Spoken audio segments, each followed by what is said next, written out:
Shalom, selamat pagi. Selamat tahun baru buat semuanya. Semua diberkati, semua berbahagia. Amin. Nah, Bapak Ibu, kita mau belajar firman Tuhan. Kita mau merenungkan beberapa hal yang sederhana. Dan saya berdoa biarlah kita semuanya membuka hati, meresponi ini dengan baik. Jangan terburu-buru untuk bilang susah, jangan terburu-buru untuk bilang sulit. Meskipun saya percaya bahwa melakukannya tidaklah semudah mendengarnya, melakukannya tidak semudah memperkatakannya bahkan. Tapi kita semua harus di dalam anugerah Tuhan dan karunia Tuhan, Tuhan akan mampukan kita. Amin. Sebelum kita dengar, gini, tepuk tangan bilang gini dulu, saya bisa. Bilang ini, saya bisa. Pokoknya Roh Kudus menolong kita, Roh Kudus menguatkan kita. Amin. Nah, hari ini sederhana, judulnya agak so Inggris sih gitu ya, opposite spirit gitu ya. Karena kalau bahasa di Indonesia kan itu apa? Roh yang berlawanan, roh yang bertolak belakang, roh yang berbeda, itu dia. Nah, tapi yuk mari kita lihat, karena di dalam kehidupan ini kalau kita mau renungkan 2021 nggak akan ada yang tahu, nggak akan ada yang bisa memprediksikan apapun. Tapi kalau saya mau belajar bilang 2020 itu adalah tahun yang baik buat kita. Amin. Meskipun kita dikagetkan dengan pandemi dan yang lain semuanya, 2020 saya pribadi tetap mau berkata adalah tahun yang baik buat saya. Bahkan sangat baik, luar biasa baik. Betul-betul tahun yang luar biasa, dahsyat sekali. Dan saya percaya 2021 akan lebih baik dari 2020. Amin. Nah, tapi Tuhan mengingatkan untuk kita mempersiapkan diri kita. Karena saya lagi suka dengan kalimat ini. Kalau kita mau perjalanan jauh, pasti ada peringatan yang berkata periksa kendaraan Anda sebelum berkendara. Betul ya? Karena kalau kita lakukan itu, periksa kendaraan kita, maka apapun yang akan terjadi di depan, apapun rute jalan, medan yang akan kita lewati, selama kendaraan kita bagus, siap, maka rute bagaimanapun kita akan bisa melewati semuanya. Amin, Bapak Ibu ya. Jadi yuk jadi orang yang enggak terlalu gampang menyalahkan yang lain, tapi terus punya kebiasaan memeriksa kedalaman diri sendiri. Itu dia. Nah, dalam hidup terkadang, dalam hidup pribadi, rumah tangga, lingkungan, di dalam pekerjaan, di dalam usaha, banyak hal. Ada konflik-konflik yang sepertinya nggak kunjung selesai. Setiap kita memiliki ini. Mungkin ada yang konfliknya baru terjadi sebentar, ada yang sudah bertahun, ada yang sudah lama. Tapi yuk mari kita renungkan. Bahkan saya berdoa kiranya ketika 2021 kemudian kita berhadapan dengan konflik, maka kita sudah tahu paling tidak bagaimana untuk meresponnya. Amin ya. Tinggal kita minta Roh Kudus mampukan saya untuk merespon seperti yang Tuhan mau. Itu dia. Nah, Lukas pasal yang ke-9 ayat 51 sampai 56. Lukas pasal 9 ayat 51 sampai 56 itu memberikan sebuah cerita. Nah, saya coba ceritakan buat Bapak Ibu semua perlahan dan demi perlahan. Itu menceritakan sikap Yesus terhadap orang Samaria. Jadi ada Yesus, ada murid-murid dan orang-orang Samaria. Jadi dalam sejarah orang Yahudi dan orang Samaria itu punya konflik yang berkepanjangan. Nah, konflik yang berkepanjangan, kesimpulannya adalah orang Yahudi menghindari orang Samaria. Itu dianggap rendah banget, bahkan mereka menganggap orang Samaria itu bangsa kafir. Jadi konfliknya udah begitu panjang. Nah, satu ketika Yesus mau menuju ke Yerusalem dan mengirim utusan mendahului dia. Jadi utusan ini akan mempersiapkan segala sesuatu bagi Yesus. Nanti Yesus akan lewat desa mana, kota mana, dan yang lain. Salah satu yang dilewati adalah Samaria. Nah, yang terjadi, orang Samaria nggak mau menerima Yesus. Orang Samaria nolak Yesus. Nah, begitu orang-orang Samaria ini menolak untuk menerima Yesus, lalu ada murid-muridnya, Yakobus dan Yohanes, yang berkata dengan luar biasa hebat, Tuhan, apakah engkau mau supaya kami menyuruh api dari langit turun untuk membinasakan mereka? Wow. Percayalah Bapak Ibu, kalau murid Yesus ngomong begini, ini bukan cuma omong kosong yang gaya-gayaan begitu. Artinya mereka bisa, mereka percaya, mereka punya kemampuan dan yang lain semuanya, begitu kan ya. Bahkan sampai mereka bisa bilang turun api buat membinasakan orang-orang tersebut. Ini kan jokes yang suka kita bilang, orang kalau udah nggak bisa dibina, ya memang bagusnya dibinasakan katanya, begitu kan ya. Jadi ini Yakobus dan Yohanes betul-betul bukan main-main, gitu ya. Nah, sampai sini bisa ikuti ceritanya Bapak Ibu? Nyambung ceritanya ya. Jadi murid-murid marah karena Samaria nggak mau terima Yesus. Nah, tapi apa yang terjadi? Coba kita lihat ya. Apa yang terjadi dalam cerita ini? Orang Samaria menolak murid-murid Yesus. Itu kan yang terjadi kan? Dan murid-murid Yesus juga menolak orang-orang Samaria. Sepakat gak Bapak Ibu? Sepakat gak? Karena waktu orang-orang Samaria tolak mereka, murid-murid bilang, oh buat turunin api dari langit loh. Jadi orang Samaria menolak murid-murid Yesus, dan murid-murid Yesus juga ternyata sama, menolak orang-orang Samaria. Ya, coba kita lihat lagi, yuk. Marah dibalas marah. Itu ya. Nah inilah yang mau kita garis bawahi. Roh yang sama dimunculkan di konflik ini. Nah itulah kenapa hari ini kita melihat opposite. Harusnya rohnya berlawanan. Harusnya spiritnya bertolak belakang. Jadi waktu orang Samaria menolak, marah, murid-murid Yesus juga menunjukkan spirit yang sama. Marah dibalas marah. Nah tapi respon Yesus yang keren. Yesus itu dikatakan begini, menegur mereka dengan keras. Nah terjemahan baru hanya dikatakan Yesus menegur mereka dengan keras. Tapi beberapa terjemahan bahasa yang lain seperti IMB Indonesia Modern Bible atau ILT Indonesia Literal Translation itu ada kata lanjutannya. Dikatakan begini, ada kalimat yang melengkapi. Yesus tegur mereka dengan perkataan ini, kamu tidak sadar, kamu tidak memahami roh apa yang ada padamu. Nah teguran Yesus itu. Kamu nggak sadar dan kamu nggak paham roh apa yang ada padamu. Sekarang tepuk jidat bilang begini, sadar. Tepuk dada bilang begini, harus paham. Nah, izinkan awal tahun kita renungkan ini, amin. Bahwa kita harus sadar, kita harus paham spirit seperti apa yang harusnya ada pada kita. Memang kalau kita baca Alkitab tuh menyenangkan Bapak Ibu. Saya tuh senang banget baca Alkitab ya. Nah ini di Lukas 9, lanjut di Lukas 10 ayat 1. Ceritanya berlanjut. Jadi kalau Bapak Ibu baca, lalu Yesus bilang, ya udah nggak apa-apa, kita lanjut. Lalu Lukas 10 ayat yang pertama itu menceritakan sebuah cerita. Yesus mengutus 70 orang murid. 70 orang murid diutus, perginya berdua. Sama-sama bilang diutus. Nah, sama-sama bilang begini, saya diutus. Jadi seperti inilah, karena tadi Yesus tahu nih, murid diutus tapi ternyata mau nurunin api. Nah kali ini Yesus mengutus lagi dengan sebuah pesan yang jelas. Pesannya gini, pergilah, sesungguhnya aku mengutus kamu seperti anak singa. Anak apa? Anak domba. Seperti anak domba ke tengah-tengah serigala.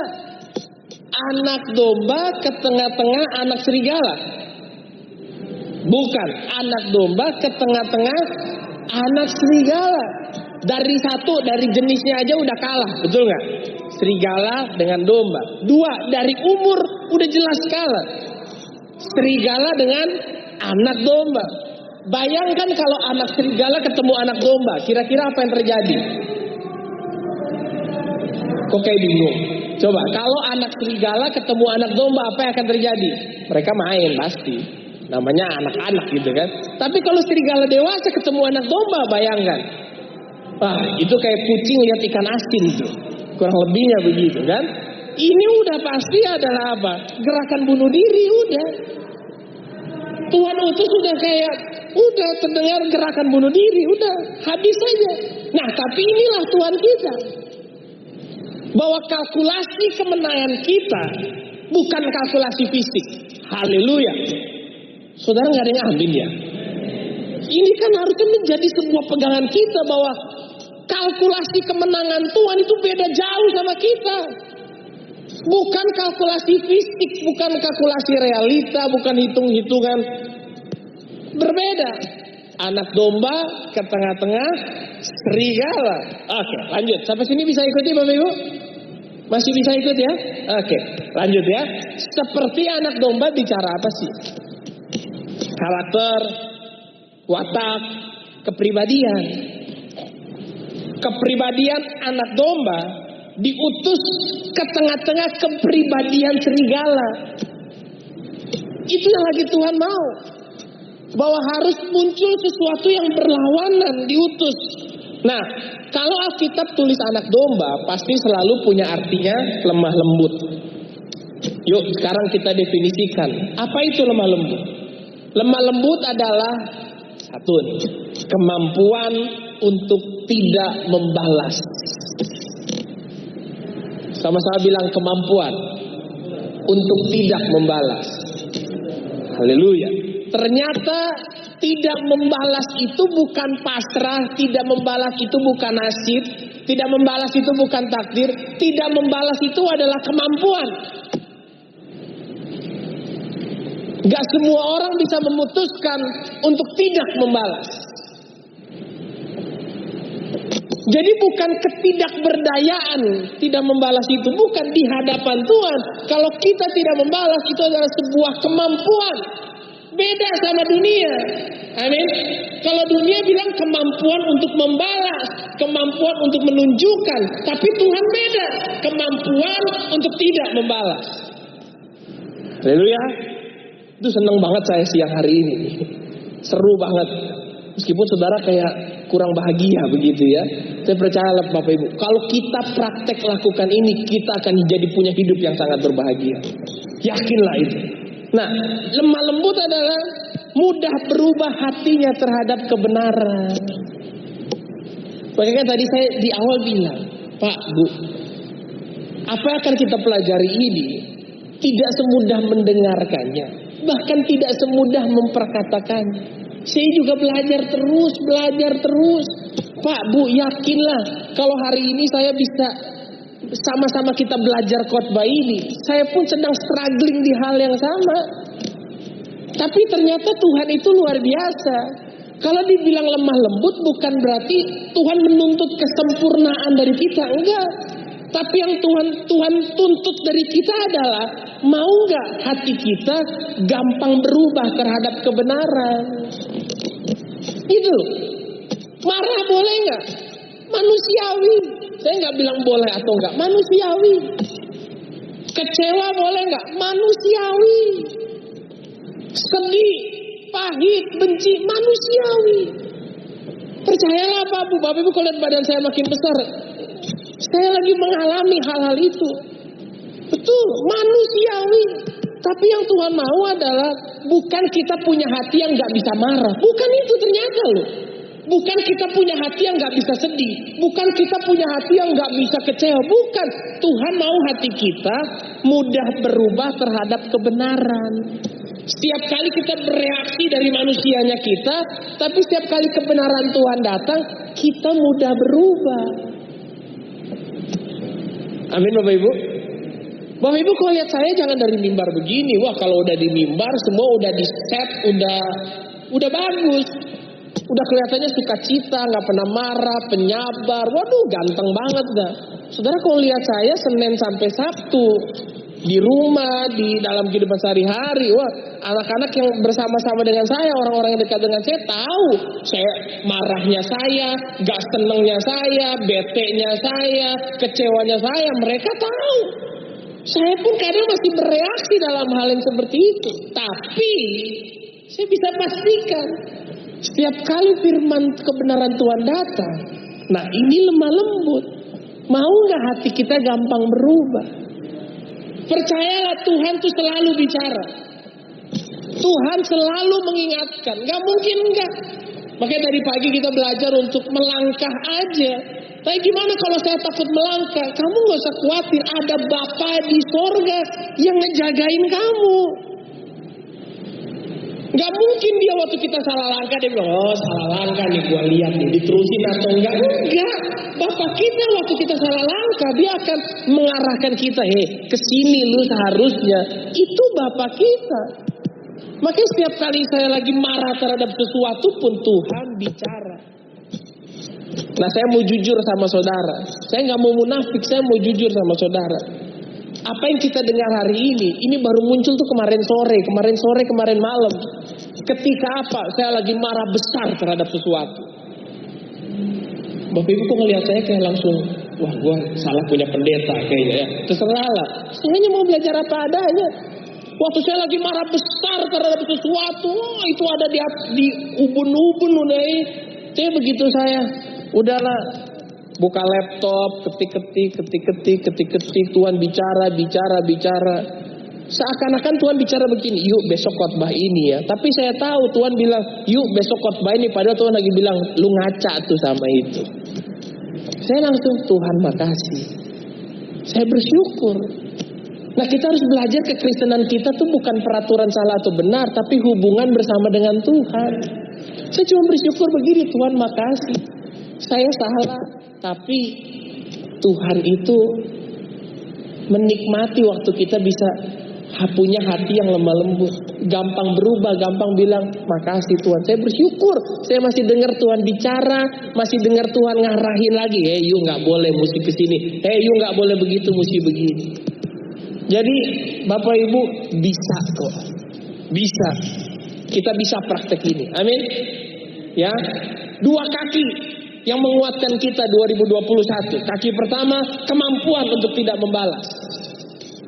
Haleluya. Kaki yang lain, mudah berubah hati kita ketika ketemu kebenaran. Ya. Sedangkan serigala melambangkan penyerangan, bertolak belakang. Serigala itu melambangkan penyerangan, cepat, tangkas. Wah. Tapi domba lain. Makanya inilah strateginya Tuhan buat kita. 2021. Anda mau alami terobosan. Nih, apa yang kelihatannya seperti titik kelemahan justru sebenarnya adalah titik kekuatan. Amin. Jangan remehkan kelembutan hati, kemampuan tidak membalas, mudah berubah. Oh, apa yang dunia bilang titik lemah sebetulnya adalah titik kekuatan. Amin. Saya pernah share ini juga di sini deh. Satu kata sederhana. Kita harus belajar gampang bilang, ya udah kadang-kadang gitu ya. Ya udah. Nah, domba itu sangat bergantung kepada seorang gembala. Karena domba sangat lemah. Jadi kemenangan domba terhadap serigala ditentukan dari ketergantungan domba tersebut kepada seorang gembala. Makanya awali tahun dengan terus berkata, Tuhan saya bergantung sama Tuhan. Saya gak bisa apa-apa tanpa Tuhan. Saya perlu Tuhan. Berserah sama Tuhan. Betul-betul itu harus menjadi di awal tahun ini. Udah deh, jangan yang doa-doa berkati saya Tuhan, bisnis saya, bla bla bla, keinginan saya. Itu nanti dulu deh. Tapi mulai dengan itu, Tuhan, saya mau bergantung sama Tuhan. Periksa diri Anda. Kalau saya mulai ngerasa hebat, Tuhan, biar saya tetap bergantung sama Tuhan. Kalau saya mulai ngerasa kuat, tapi saya mau tetap bergantung sama Tuhan. Karena semua kunci kemenangan kita tergantung dari ketergantungan kita sama Tuhan. Amin. Sampai sini masih oke? Masih ngikutin? Ya. Jadi Tuhan yang ngutus kita di 2021 seperti anak domba ke tengah-tengah serigala. Oke. Nah sekarang kita lihat. Yuk, gambaran domba itu seperti apa sih? Ini dia. Kok kayak agak tegang ya? Nah, Tintin main yang sedih-sedih, biar kita nggak terlalu tegang gitu ya. Oke. Karena mungkin melihat ini akan seperti membuat kita merasa, aduh sedih amat itu ya. Satu, domba gak punya senjata. Kambing masih punya tanduk. Domba gak punya senjata. Dia cuma bisa pasrah sama serangan musuh. Senjatanya paling apa? Nggak ada yang lain. Domba gak punya senjata. Gak punya perlindungan diri. Buat dari musuh ya gak punya. Palingnya kalau bulunya yang tebal cuma buat dari cuaca. Dari musuh dia gak punya senjata. Kedua, domba punya pandangan terbatas. Cuman beberapa meter udah gak bisa lihat apa-apa. Itu domba. Terbatas pandangannya. Bahkan dalam, nanti saudara googling gitu ya. Ternyata domba sering sesat itu bukan karena dia nakal juga. Tapi karena pandangannya rabun. Jadi untuk bisa tahu arah, domba itu mesti dekat sama gembala atau dekat sama domba yang lain. Karena pandangannya terbatas. Nangkep gak Pak Bu? Jadi yang dikatakan tongkat. Kenapa kalau kita lihat tuh domba tuh bisa rapi ya, jalan beriringan kan? Karena matanya jelek. Dia jadi cuma bisa ngikutin gembalanya atau ngikutin domba lain yang di depannya dia gitu. Nah domba yang paling depan gak ngerti dah. Kalau yang jadi sesat berjamaah gitu kalau misalkan ini gitu ya. Tapi itulah domba. Supaya bisa tahu arah mesti dekat. Dekat sama gembala atau dekat sama domba lain. Nah dekat dengan domba lain dan dekat sama gembala kan tentunya gitu kan. Dekat sama domba lain yang jalan sendiri ya sesat berjamaah namanya. 4. Domba itu gak bisa minum di air yang bergerak. Gak bisa. Kenapa? Karena ternyata domba tuh perenang yang jelek. Nah ini menarik. Domba perenang yang jelek, makanya dia gak bisa minum di air yang bergerak. Makanya Mazmur Daud, Tuhan adalah gembalaku, takkan kekurangan aku. Dia membawaku ke rumput yang hijau dan air yang tenang. Karena domba perenang yang jelek gak bisa berenang. Jadi dia mesti dibawa ke air yang tenang. Dia gak bisa minum di air yang bergerak. Air yang tenang. Jadi gak bisa asal minum. Makanya Tuhan tuh tahu ngarahin. Nah, yuk Tuhan Roh Kudus tolong kami untuk bisa menangkap ini. Bapak Ibu pernah ngerasain gak? Ada tempat-tempat yang kita ini udah kepikiran, gue untung gede nih dari sini nih. Gue dapet cuan banyak nih dari sini nih. Ini nih kenyang nih nanti nih. Tapi nggak dapet gitu. Jangan-jangan Tuhan tahu itu air yang bergerak. Tuhan tahu domba itu perenang yang jelek. Tuhan mau bawanya ke air yang tenang. Supaya di situ kau bisa minum tanpa mencelakakan dirimu sendiri, gitu loh. Nangkep ini nggak Pak? Tapi kadang kita memang sukanya mintanya tuh yang apa minumnya mau dia arum jeram yang apa gitu. Tuhan tuh memberikan kita, Tuhan tahu kaki domba tuh perenang yang jelek, makanya dia mesti minum di air yang tenang. Oke. Haleluya. Ada yang menyesal jadi domba? Enggak Pak, saya mau jadi ikan salmon aja ya. Enggak ada di Alkitab tapi itu kan gitu. Nah, domba tuh nggak tahan stres. Setiap kali domba jatuh terpleset, itu dia sulit bangun sendiri. Dan kalau nggak cepat dibangunkan, 4 jam domba bisa mati. Jadi emang nggak boleh sendirian. Coba lihat kanan kiri bilang begini, jangan suka sendirian. Berkomunitaslah, bersekutulah, dekatlah dengan domba-domba yang lain. Nggak bisa. Haleluya.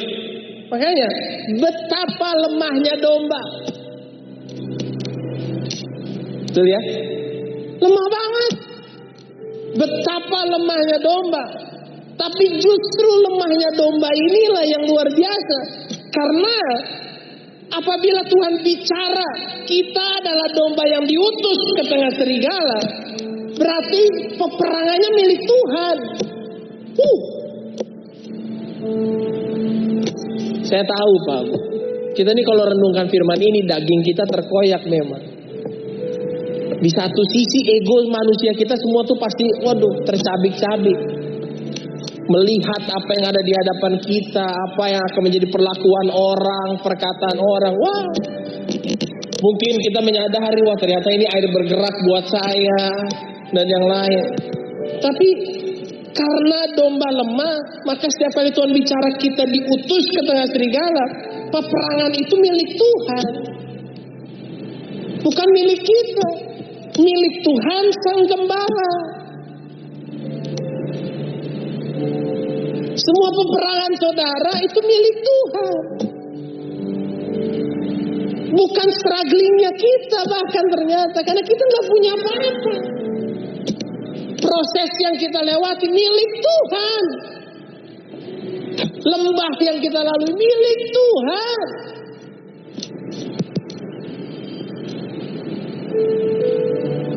Karena gak ada yang dari kitanya sendiri menjadi sebuah kekuatan untuk kita memenangkan peperangan itu. Oke, haleluya. Nah, satu ayat keren dalam Alkitab. Matius 5 ayat 38. Matius 5 ayat 38. Kamu telah mendengar firman, mata ganti mata, gigi ganti gigi. Tetapi aku berkata kepadamu. Nah ini nih perkataan Tuhan nih. Ini yang sering kita bahas lah. Janganlah kamu melawan orang berbuat jahat. Siapapun yang menampar pipi kananmu, beri juga pipi kiri. Kepada orang yang hendak mengadukan engkau karena mengingini bajumu. Udah kita yang diaduin juga karena dia. Serahkanlah juga jubahmu. Kita lihat PowerPoint-nya aja. Nah ini kualitas yang Tuhan mau. Ini nih kualitas. Haleluya. Kualitas rohnya, karakternya, dan kepribadian anak domba. Siapa nih? Kita. Amin. Kita. Ini kualitas kita. Siap Bapak Ibu? Siap. Ini sedap nih. Meskipun ngeri, tapi ini sedap. Ini Alkitab tuh. Aku berkata kepadamu tadi, kamu akan dilawan, tetapi hendaklah kamu memberi. Tampar pipi kiri, berilah pipi kanan. Kamu akan diadukan, tapi hendaklah kamu menyerahkan. Kamu akan diadukan karena dia mengingini. Kalau kita berkata serahkan. Kamu akan dipaksa, tetapi hendaklah kamu melakukannya. Dan siapapun yang memaksa engkau berjalan sejauh 1 mil, berjalanlah bersama dia sejauh 2 mil. Kamu akan dipaksa, tetapi hendaklah kamu melakukannya, kata kita. Salah ikut Tuhan kita. Salah kayaknya.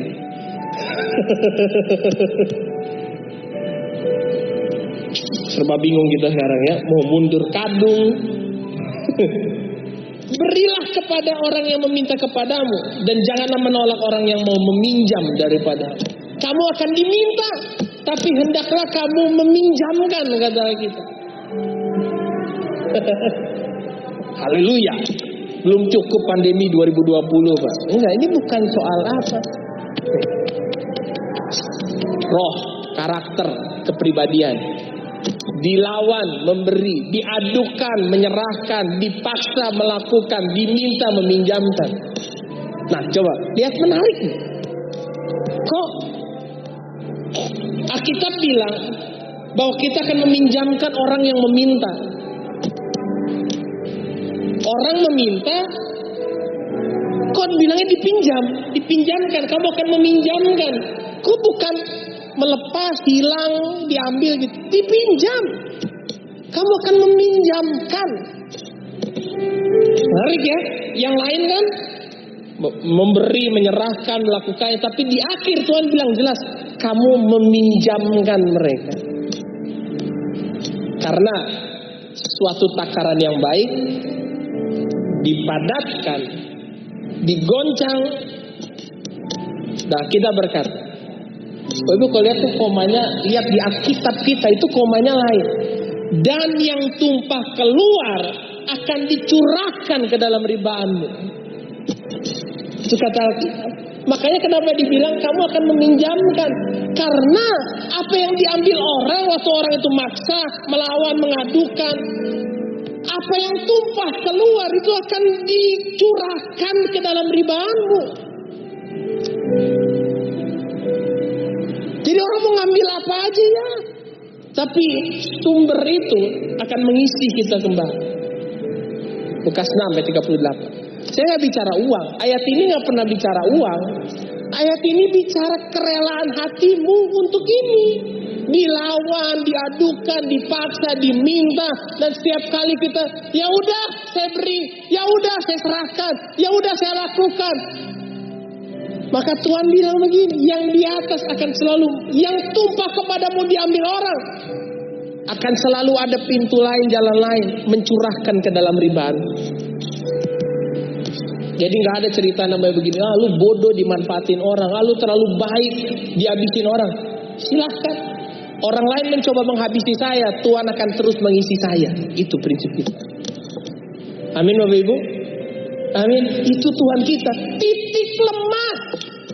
Yang dunia bilang titik lemah, tapi buat Tuhan titik kekuatan. Nah,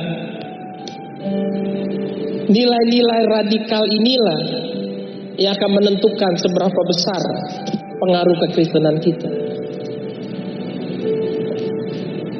Kita harus jadi sangat berbeda untuk bisa sangat berpengaruh. Kita harus bisa jadi sangat berbeda untuk jadi sangat berpengaruh. Kita mencatat perumpamaan-perumpamaan yang perbedaannya ekstrim. Kambing domba, gelap terang, asin hambar, gandum ilalang. Perbedaan yang nyata sekali ya. Itulah makanya kita punya roh yang berlawanan. Opposite spirit. Bisa nangkep Pak Bu? Bisa belajar ya. Opposite spirit. Yuk buka hati. Saya pun buka hati saya. Saya lagi buka hati saya. Gak bisa cuma nengking musuh aja, gak bisa ternyata. Makanya kita seakan-akan konfliknya gak selesai-selesai. Udah ditengking, didoain, dipuasain. Kita gak akan pernah membuat musuh takut kalau kita masih memiliki roh yang sama dengan mereka. Kau mau tengking musuh, mau... Tapi kalau ternyata spiritnya masih sama, kita gak akan bisa bikin musuh takut. Yuk Pak Bu, apa yang lagi ada di hadapan Anda? Apa? Kecuali kita punya roh yang berlawanan, spirit yang berbeda, yang mau kita kasih, kita gak akan bisa bikin musuh takut. Tapi kan kadang untuk menunjukkan roh yang berlawanan, kita yang takut kan? Gitu gak sih? Kita yang takut. Kita takut terlihat lemah. Kita takut terlihat gampang. Kita takut makin kehilangan hak kita. Kita takut makin dimanfaatkan. Kita takut makin Kita yang takut. Kita takut kalah. Kita takut sakit. Kita takut sedih. Kita takut kecewa. Tapi biarlah hari ini kita belajar titik kelemahan. Karena kita jadi anak domba justru adalah titik kekuatan kita. Haleluya.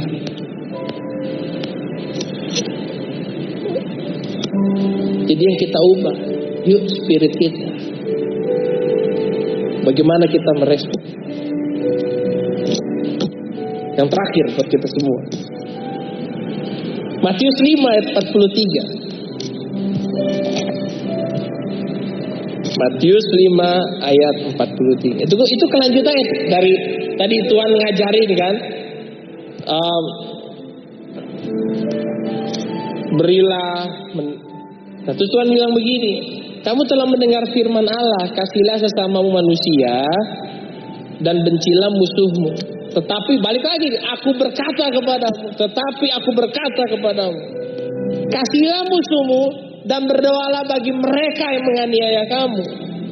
Karena dengan demikianlah kamu menjadi anak-anak Bapamu yang di sorga.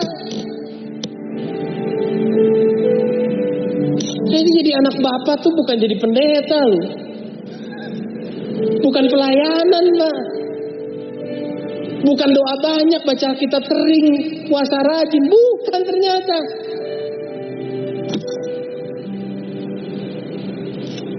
Statusnya rohani. Bukan ternyata. Coba. Anak Bapa angkat tangan. Anak Bapa di surga. Oh.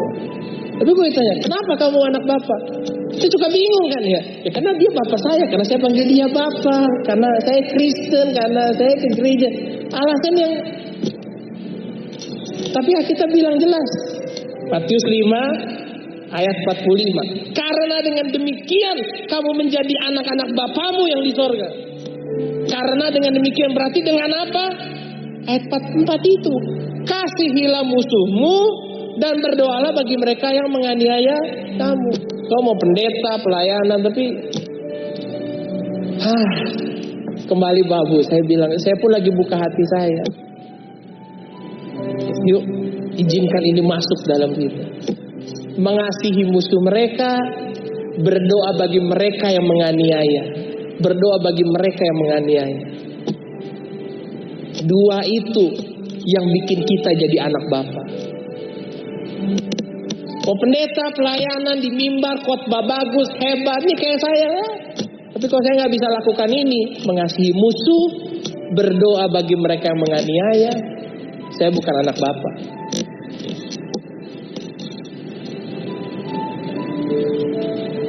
Amin. Amin. Udah belum? Udah mulai kepikiran belum?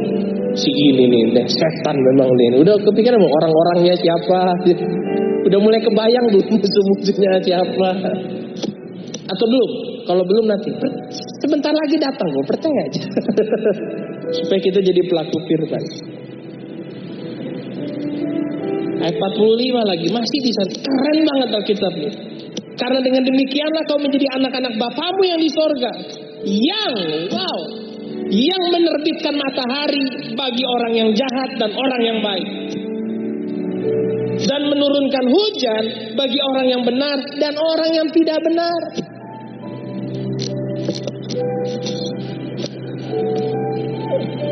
Nambah lagi ya. Ini kemampuan hebat yang Tuhan berikan pada kita. Menerbitkan matahari bagi orang yang benar dan yang tidak benar. Menurunkan hujan bagi orang yang benar dan yang tidak benar. Jadi Tuhan tuh gak mau kita terbatas. Hanya buat orang yang baik, hanya buat orang yang benar. Tuhan mau kita tidak terbatas. Apa yang keluar dari hidup kita, semua orang berhak menikmatinya. Orang benar, orang tidak benar, orang baik, orang jahat, semua berhak menikmati. Haleluya. Tapi kan memang ini yang paling sulit kan? Betul gak sih? Orang baik menikmati kita, oh ya udah kita senang. Orang jahat menikmati kita, nggak mudah. Orang tidak benar menikmati kita, tapi ternyata kualitas itulah Tuhan mau kita ada di sana.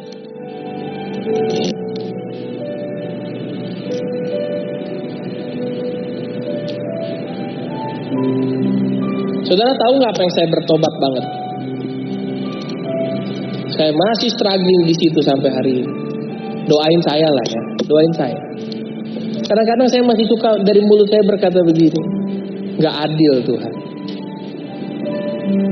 Tapi firman Tuhan ini benar-benar ngajarin saya, kalau kita hidup di firman ini, kita gak bisa lagi berkata keadilan. Kata-kata keadilan itu bukan apa yang saya terima, tapi apa yang bisa saya keluarkan. Hidup kita harus bisa dinikmati, sama yang jahat, sama yang baik, sama yang benar, sama yang tidak benar. Amin. Amin. Tepuk tangan bilang gitu. Saya bisa. Bisa. Oke. Kemudian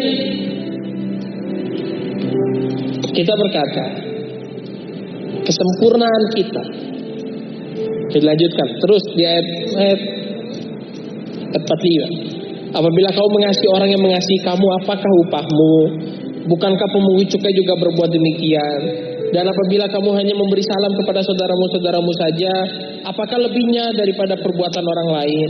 Bukankah orang yang tidak mengenal Allah pun berbuat demikian? Karena itu muncul lagi, haruslah kamu sempurna, sama seperti Bapamu yang di surga adalah sempurna. Ternyata kesempurnaan kita seperti Bapa itu bukan status, jabatan, pelayanan, performa, kekayaan, kelimpahan, padat pelayanan, bukan. Itu semua nggak menyempurnakan kita. Anda mau doa banyak, doa lama, semua nggak menyempurnakan kita. Nggak menyempurnakan kita. Tapi apa yang menyempurnakan kita? Bagaimana kita meresponi serigala yang ada di sekeliling kita? Bagaimana kita merespon? Haleluya. Amin buat firman Tuhan.